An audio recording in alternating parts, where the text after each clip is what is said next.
TikTok live number 66. We're just getting started here. 13 Monday night, June 16th. Cali Girl 73 asked the first question of the chat tonight. By the way, top 5 listeners, I'm going to give you guys a shout out in the capture of the podcast, the YouTube channel. All right, let's get after it. Cali Girl said, how did the boards go? The board, I didn't get the boards back still. They told us, so we took the board exam. That was the first part. That was written boards. They call it written boards. That was in the beginning or end of January. End of January, middle of January. And they said, check back in March to see how you did. And we didn't get it yet. So I have no idea how the boards went yet, unfortunately. So whenever they're ready to send out the result, it was a multiple choice exam. Like, it takes a couple hours to grade these things. It's not like a time consuming process. It's not oral boards where, technically they pass you on the spot because there are people quizzing you in person there, asking you questions. But next question was Dot said, is it easy to fix a TMJ strain? Well, it really depends on what the strain was. What was it from? How extensive it is. I mean, a TMJ strain is different from other joints. That's another thing. The TMJ is a very, very different joint. It's very intricate. There's a disc in there. So it's a ganglioarthroidal joint. It's completely different. So is it easy to fix? I mean, it really depends on what the cause is and how extensive that injury is. So it's a little different. Cali Girl 73 said, I've been working, so I haven't been able to follow you. That's all good. How's work going? Cali Board? You said, yes, and verbal. Yeah, the verbal boards, oral boards we take in a year. 6 months in 7 months in January next time. So Dot said, can wisdom teeth removal cause TMJ? No. Can't cause, getting your wisdom teeth extracted isn't going to cause TMJ, no. Dot said, Voodoo Ranger 803 said, what type of surgery did you do today? I didn't do surgeries today. I just threw scrubs on because everyone asked me what I do, rather than getting to the next question is, if you wear scrubs, they realize, oh, you're something in healthcare. You're a doctor, you're a nurse, or something. So we're actually in it already. If I just wear like a button down, people start asking questions like, what are you doing on TikTok? What do you do? So it's important for visual recognition to wear scrubs, I've found. Just my opinion on that. And I love Hello Katie.4 said, you are handsome. User 4457 said, would you discuss your salary if it's okay, or average salaries? Well, the average salary varies significantly between locations throughout the United States, right? So in the middle of, say, the Midwest, I saw salaries $650, $750, $800 even in Wisconsin for oral surgery. But, in the Northeast and California, you might see between $300 and $425, $450. But that's, and that's like New York, California. And even California varies significantly as well. I saw $750 in Florida. I saw $650 in Alabama. I saw $500 in Maryland. Yeah, so it varies a lot throughout the United States. Yeah, a lot of those salaries are one thing, but I think it's more important to consider the percentage of what you make on all the work that you do. You see, so it's pretty important. Duriel said, hey, Doc, what do you think of completing Anki decks for step 1 is feasible during D2 for the CBSE? Yeah, I mean, it's as much studying as possible, Duriel. Don't say one or the other. You got to get as much things as possible in. And if Anki is your predominant source of how you absorb material, then go for it. For me, it was Quizlet. So, you know what I mean? So you want to make sure that you're doing obviously what's best for you. J Wills 927 said, are you going to wear a surgical cap in private practice?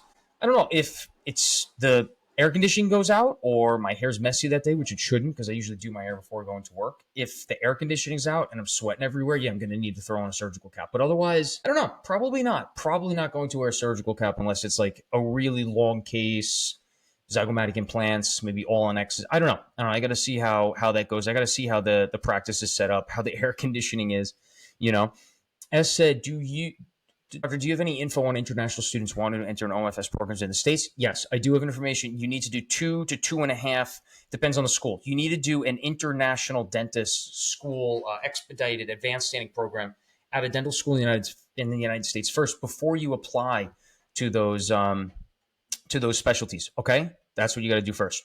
Rith Kati Kaneni said, what's your advice for an undergrad interested in dentistry and down the road, possibly OMFS? You got to get good grades. You should start shadowing dentists to make sure, or look at different specialties, right? Make sure that that's something that you are interested in. It looks like you got is it a baseball uniform? So you play baseball. It's good that you have a team-oriented background, playing sports in college. That's all this stuff is really important. It's going to make you look good for your interviews. Okay. So DAT, shadowing, observing, your GPA, things like that. All right. Aaron said, are you nice to hygienists? Well, I don't work very closely with hygienists, unfortunately. And I try to treat them as I don't know, they're other human beings, right? Why would I not be nice to dental hygienists or assistants or other specialists, right? Leon1233 followed the life creator. Thanks, Leon. I appreciate that. IHTINB, opinions on pass-fail schools and how it affects OMFS chances. Pass-fail schools, I mean, I think it's generally very good. You have to learn the content exactly. Obviously, you have to learn the material that they're teaching you in dental school. But I think pass-fail schools, from who I've talked to, it generally has a better atmosphere. Unfortunately, a lot in healthcare, dentistry, medicine, law, there's a lot of cutthroat behavior that I'm not really a fan of. And I think that pass-fail schools, such that you're learning the material, I think it's a good idea. It should help with culture and the environment that you're learning in. I also see that it doesn't usually, most schools, it doesn't negatively affect your chances to matching into specialties. Okay. So in fact, I've seen a lot of pass-fail schools, such as Ivy League schools, help you match into the specialties. So Maddie Too Nice said, that's a lot of bricks. Yeah, it's my, I just moved out back to Smithtown from my apartment in the city now that I'm done with residency. And I'm here, and this is, it's actually right behind me is the, it's like the furnace. It's like a little wooden stove. So you put wood in there and it heats up the house. And this is like the wood, the bricks behind it. I don't know. User 2435, recommendations on malpractice insurance. Actually, yes, I got a recommendation. I just did a podcast today with Dr. Mark Leffler. He's an oral surgeon that became a lawyer, and he works for MedPro Insurance. And what we're going to be doing is every month we're going to do a podcast episode going over a malpractice case that happened since all those cases, they go to the insurance company, right, to defend and litigate, and we defend the dentist of which it happened to. And so once a month, we're going to be going through a case of something that happened and how to prevent it from happening, what happened here, to help you prevent and learn what happened, and so we all get a better idea of how that goes. So your Voodoo Ranger said, can you link your Quizlet? How can I? Yeah. How can I? I mean, you could just search Dr. Gallagher with the @ symbol. It should come up. But yeah. So I don't know how to pronounce that name in Arabic. It says, would you allow me to be your guest today? Guest on what? Guest on the TikTok Live? User 2435, recommendations on dental. That was the first part to malpractice insurance, dental malpractice insurance. Yeah. So definitely get a good one. Don't try to cut corners there with insurance, as far as I know right now. Sally McDaniel said, how much? All right, guys, the live keeps moving on me when I'm, this is really, really annoying. The live keeps moving on me as I'm trying to read them out. That's never happened. It happens like rarely, but all right. Sally McDaniels, how much does a general dentist with a high value advanced CE make? High value advanced CE doesn't help you make more money. Okay. And to be clear, number two, you don't go into a profession to see how much money you can make. You go to it, especially in a healthcare profession, dentistry, medicine, law, you're going in to help people. So I got to be clear about that, Sally. That's what you go into a profession for. Your career should reflect on how you help people for a living in medicine or dentistry, for example. It's, your career isn't defined by how much money you make. And your quality of life should really reflect on what you do for a living, as long as that you're pursuing a career that you're interested in and passionate about. Okay. So, and then now to go back to your initial question is advanced CE and how much you make as a dentist. How much you make as a dentist is going to be dependent on what you do every day. Like, what kind of work are you doing? How many patients you see on a daily, how many weeks in the week that you worked. That's what it's going to be related to. Okay. Now, how much CE credits that you get. Case management physician said, congrats on the big boy pants. Nice. Thank you. User 44577 said, what's your work week looking like? Are you trying to work hard, try to make some crazy money, or taking it easy? I'm trying to work hard. I'm trying to definitely work hard. I'm trying to see a lot of patients. I start in mid-August. So I'm just I'm moving in. I'm unloading all my stuff, unpacking out here in Smithtown. That's my hometown. I'm going to be living here because my job is only 25 minutes away. And so, yeah, it's, no, I'm not trying to take it easy. I'm trying to work hard, but I'm trying to work hard in the right places, and I'm not trying to spin my wheels. You know what I mean?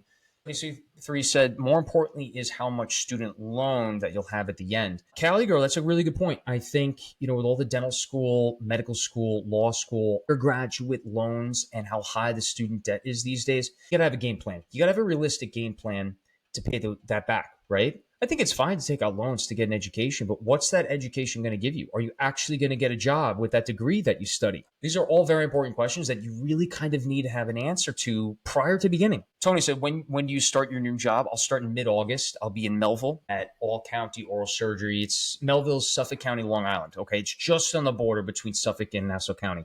All right. Dot said, are you accepting new patients? Because I think I just came down with a serious case of heart. Yes, we'll be accepting new patients all the time. And we do take insurances. I don't know if I could help that case, but Wreath Kati Kaneni said, thanks, Doc. You got it, Rith. You got it, Rith. User 983374 said, what advice do you have for someone who wants OMFS badly but is afraid of setbacks? I mean, oral surgery, dentistry, you need to get over setbacks. And no matter what career, you could be practicing for your next basketball game. There are going to be setbacks in whatever you do. And you need to be able to, it's not about the setback. It's about how you counter that setback. How do you bounce back from that setback? That's what's going to really define you as a person. So that's something to think about. 00 said, what we feeling, Doc? Ready to be in attending? Well, yeah, I'm ready to go. I won't be in attending like in a hospital setting or in a residency program. I would, but I don't think that will afford the quality of life that I'm looking to give. And when I say afford, I'm not talking about financially. I'm actually talking about time, because I think time is the ultimate asset of life. And yeah, that's kind of what I'm looking at my career ahead. I'm trying to maximize weekends out of work, and I'm trying to maximize the weekdays at work. So yeah, I'm ready. Dr. ASAP said, how are you surviving now that you're done with residency? You still being paid? Well, I won't be paid after, I think it's like June 30th, July 1st. So I'll get my last paycheck. I might have gotten it already, to be completely honest. Today's the 16th of June. I might have gotten the last paycheck already. There might be one more the last week of June, but we will see. How am I surviving? So I'm surviving fine. I still have to unpack all my stuff into the house and throw out anything that's old or things from high school, you know. User 2015 said, hey, Doc, my right side teeth and gums really hurt when I eat on that side recently. Should I go to a dentist? Yeah, you should probably go to a dentist. I think that would be a good idea. Get it examined. I don't know how long it's been since you've been to a dentist, but it's probably a good idea. Let them take a look at that. You know what I mean? User 2015. Oh, Goober. What's up, Goober? Goober. A kiddo said my teeth were brown today. I didn't know what to say back. He was 4. Well, Goober, are they brown? That could be indicative of a systemic issue. That could be genetics. Could be a lot of coffee, tea. I don't know. Are they even brown though? Like that could just be a little kid trying to be funny, you know? That happens all the time. Dr. ASAP, how are you surviving now that you're done with it? Oh, yep. Sam Stacks Z said, Doc, did you have a lot of classmates who got masters before? And is 26 a normal age to start dental? There's no like normal age. There's a lot of kids that go an unorthodox way into dental school, medical school, law school. I've seen it all. And I had a friend who actually, she went to Juilliard. She was a pianist before she went to dental school. I thought that was pretty. I got another friend who got a business degree, went back. I know an accountant that went back and was in my dental school class. And I wouldn't look at age. I would look at, is this definitely the career for you? How many hours did you put in shadowing and observing dentists in your area to get an idea of what you actually want to do for a 30, give or take, year career? Right. So did a lot of classmates get masters? A couple. I would say a handful. My class was only 44. I had 44 students, classmates in my dental school. So a handful, several of them had gotten masters before they did dental school. Yeah. User 44577, what was your daily work week like in residency in terms of time? Oh, so the first 2 years, I would say it was about an average of 6 days a week work. You get one full weekend off a month, and the other 3 weeks of the month, you're working 6-day weeks. And my first year, we did not get post call, so it was 6 straight days. My second year, we did get post call. So the day after you're on call, which remember, you don't get out until between 7 and 10 a.m. The rest of that day you have off when you're post call. Okay. But I didn't have that my first year. So yeah, I had a big change between first year, second year, and then my final year. Your last year residency is like quote unquote chief resident. You're not on primary call anymore. You're on secondary call, but on 2 rotations. So 4 months at a time, you're on second call every single night, unless you're off that weekend. So yeah, there was a lot of responsibility, a lot of time, a lot of work after hours to do. PK said, where'd you go to dental school? I went to Stony Brook Dental School. It's out on Long Island. Adam said, do you think you will ever do a filling again in your lifetime? I don't know. I'm not going to. No, probably not. I probably won't do like the traditional, like the conventional fillings again. Dr. ASAP said the same thing. Yep. User 5838 said, so you about to print money? No. Josie said, if you don't mind, do you think you could talk about how you paid for dental school? Is it worth it? There are different ways to pay for dental school. That's and it's different for everyone. And it has to go with, how did you get your undergrad paid for too? And then how do you pay for certain living expenses in residency? What if your residency isn't paid for? But your question is it worth it? I mean, it's hard to say. I don't know if it's worth it for you because I don't know your situation. And generally, if you're going to be in a career that you're excited to do every single day, generally I think it is worth it. Does that make sense? User 983374 said, what are your thoughts becoming OMFS through the military? Is it more or less competitive than civilian? I think it might. I mean, it's going to be competitive if you're specializing, right?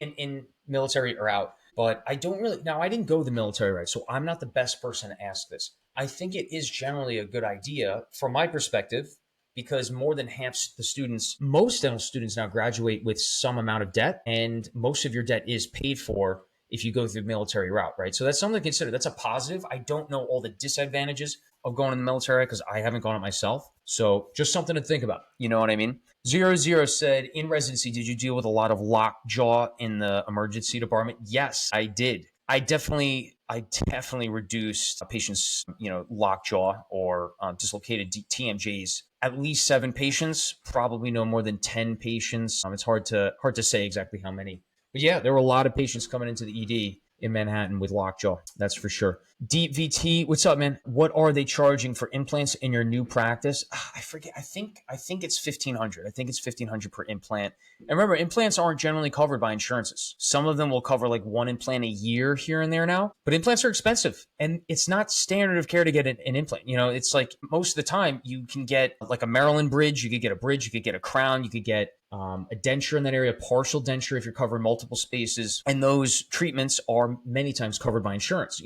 If you want an implant, which I think is a great option, you have to be able to accept that in many cases, it's not going to be covered by your insurance company. Okay. Tyler R said, I like to watch. Oh, thank you. I did a workout. This is Citizen Ecozilla. It's a diving watch. It's like for diving or fishing or surfing. And yeah, I like it because it holds great time. It's a little bit bigger, so it could take a lot of wear and tear. You could time things using the diver bezel. I like the diver watches. Meg said, how much does it cost to get a college degree in America? Oof. It's expensive. It's expensive. I'm not sure what country you're from and how much college degrees cost there. But I mean, I've seen anywhere from, it could be like 15,000 a semester, 10 to 20,000 a semester for community colleges, to upwards of over $100,000 in some of these Ivy League schools and such.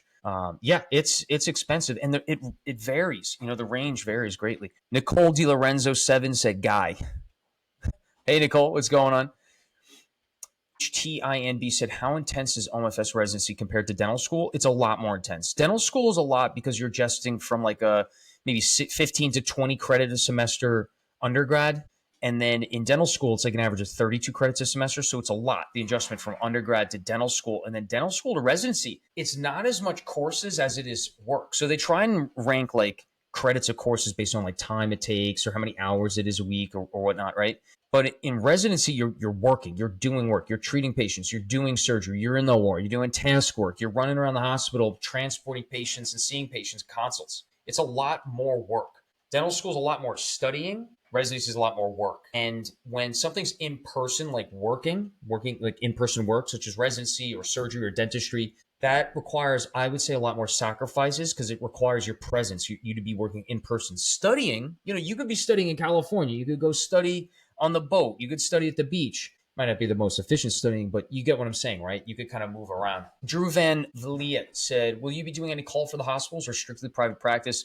Mostly private practice. I got to see what these hospitals think. If they're going to be giving me issues about getting, access or privileges or something, I'm just really not going to push back. It's just like the time I could be seeing so many more patients and helping so many more people in a private practice setting, and I could do a better job at it too. My last case in residency in the OR orthognathics, it took us, I think it was 3 orthognathic trays just to get sterile instruments. So that's the patients sedate, they're under general anesthesia, they're asleep, and now we can't even do anything because we're waiting for instruments to be, all the correct instruments to be ready to go. And I'm really kind of tired of that. I'm doing it to help people, and that's not helping us help people. So Brandon.la said, tips on personal statements for dental school. I mean, you want to make sure that it's coherent. You want to keep it concise. I wouldn't go over a page. Mine was about a page long, and it should be something that's easy to read. It should be something that's different from all the other applicants. And I know you don't know what they're submitting on their personal statements, but think of it from the person who's reading that person's statement. Are they enjoying it? Are they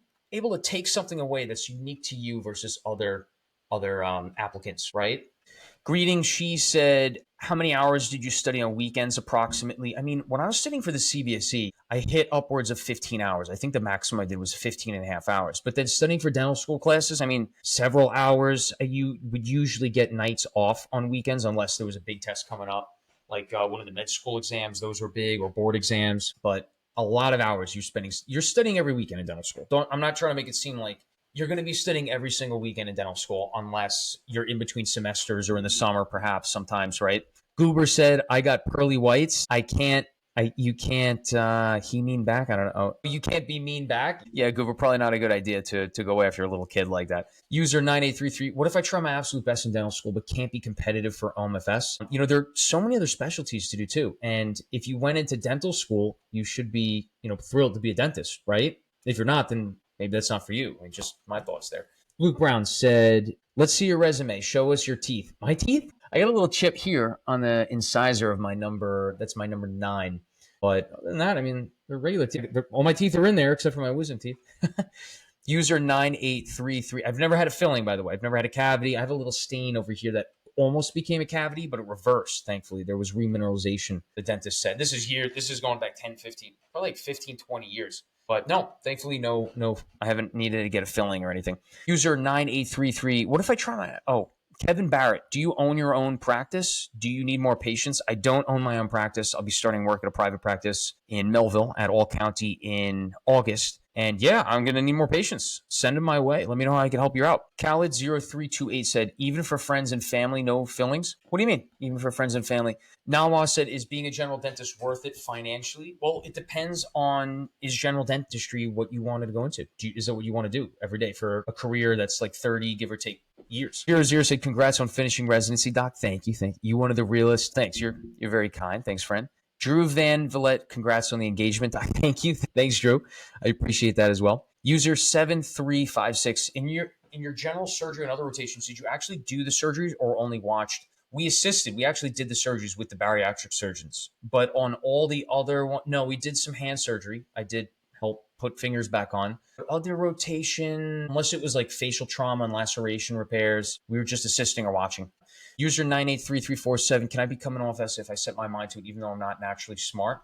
I think so. If you're really interested in it, you're passionate about it, and you do well through school, I think you can potentially do it. Yeah. User ASAP, is private practice all about wisdom teeth extractions, implants, and sometimes orthognathics? There's a lot more than that, Dr. ASAP. There's a lot that goes on in private practice, but you hit on a bunch of the major points. You did. Dot, does OMFS make a lot of money? Compared to other specialties in dentistry and general dentistry, it tends to make more than the average general dentist, so to say. But then again, you could say a general dentist who's a multi-practice owner makes even more money than the average oral surgeon, which can be true in many cases. So it varies, Luke, dental student. What's up, Luke? What's going on? Fresh background. Yeah, this is around like the wooden stove in my living area. I'm out at home now. I'm in the transition of moving out. I already moved out of the apartment, but now I just got to unpack here. And I don't know. I thought the brick was a different background. It's different. This is real brick, so it's real. I'm not gonna put up a fake background. Goober said, really enjoyed the pod with Rasner. Seems like a fun guy to talk with. Also, really like the one with Lou. Yeah, Stephen Lou was great. That was a really good one. The one with at the Jaw Doc, I think that was a really good. Dr. Sam, that was really good. And then yeah, Dr. Rasner, he's a really lively guy, right? He's got so much insight from his 30, 40 years of experience in private practice. So that's pretty cool too. That was a good episode. Thanks for listening to that one, Goober. Goober said, because I'm interested in peds, saw him go practicing was something I hadn't considered. Yeah, he's a general dentist, a GP, like you said, but he does pediatric work, which is pretty cool to do that as a general dentist. I think it's a really rare opportunity that he found. If you are interested in pediatric dentistry, I wouldn't bank on getting an opportunity like that as a general dentist, though, okay? So many times, especially in certain areas of the country, California, New York, I don't know how he did it. He's in California, right? But I think generally it's more accepted to be a pediatric trained dentist than just a children's-based dentist as a GP. But I don't know enough. I'm an oral surgeon. But Goober, yeah, that's something excellent to keep in mind. Wolfpack Dentist said, what's your least favorite tooth to take out, and why is it the mandibular first premolar? Well, for me, it's actually not necessarily mandibular first premolar, although I have, especially on those long stringy roots, because the mandibular first premolar's got the 2 roots on it. The maxillary first premolar. Maxillary first premolar has those 2 roots on it. And especially in like those, in certain teenagers, they can be long and stringy and they like to fracture a lot. And we remove a lot of those for the orthodontist in many cases. But the mandibular first premolar, no, I've actually never had a big problem with the mandibular first premolar. Sometimes ankylosed canines with the long roots, maxilla, mandible, especially the maxilla. The maxilla, when those canines get ankylosed, it could be a big problem. Yeah, I don't know. Or the really, really high up impacted maxillary third molars when you're literally upside down, or the mesiodens stuck all the way up in the palate, so high up it's on like the floor of the nose. That's a big one. M. Brads, what's up, M. Brad said, would you pay for ergonomic consulting from an occupational therapist? Doing a poll for my capstone, paying for it? Probably not. I probably wouldn't pay for ergonomic consulting. I probably won't. Would I need it? I mean, there's always room for improvement with ergonomics and your posture during dentistry, especially. I think that's a great idea, but I probably wouldn't pay for it. I would probably try and work out some kind of recording where we can do a quick, I don't know, course or like a consultation for me, but then record it. And we could show other dentists and oral surgeons what your recommendations would be for that. That's probably something I would consider. User 44577, how did you choose dental? How were you so confident about your healthcare? Confident about healthcare in your earlier years? What do you mean? What do you mean? User 9833, can I become OMFS? Oh, I answered that one. IHTINB, if you could go back, what would you do differently about dental school or OMFS residency? I don't know. That's a good question. I'm going to have to come back to you, though. Could you ask me that on the next week's TikTok? I gotta think about that one a bit more. Yeah, I don't know. Anthony Volk said tips for getting into dental school. High grades, high GPA, good college undergraduate does help you get into dental school these days. And then a number of shadowing hours and letters of recommendation helps too. Alexa Williamson said, hey, Brendan, any tips for a gen dentist who does some occasional surgical third extractions? Yes. Know the delineations of what's in your scope and what's not. If they're erupted thirds, I think that's a good idea. If you need to drill or it's near the nerve, or hopefully you have a CBCT, but you can identify where that nerve is, you got to be able to manage the complications. If you're doing third molar extractions, great.